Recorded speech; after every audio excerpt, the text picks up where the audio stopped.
अस्सलामुअलैकुम नाजरीन, शायकीन क्रिकेट और मोहम्मद आमिर के फैंस के लिए बहुत ही बड़ी खबर।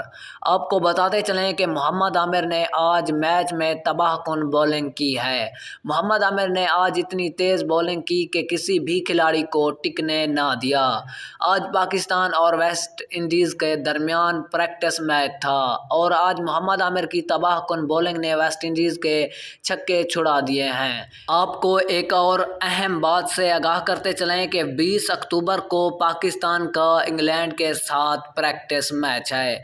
आइए नाज़रीन, आपको आज की सबसे बड़ी और अहम ब्रेकिंग न्यूज़ से आगाह करते हैं, लेकिन उससे कबल आप तमाम दोस्तों से गुजारिश है कि अगर आपने अभी तक भी हमारी वीडियो को लाइक और हमारे चैनल को सब्सक्राइब नहीं किया है तो जल्दी से कर दें और बेल आइकन को भी इनेबल कर दें ताकि हमारी हर आने वाली वीडियो आपको वक्त पर और बआसानी मिलती रहे।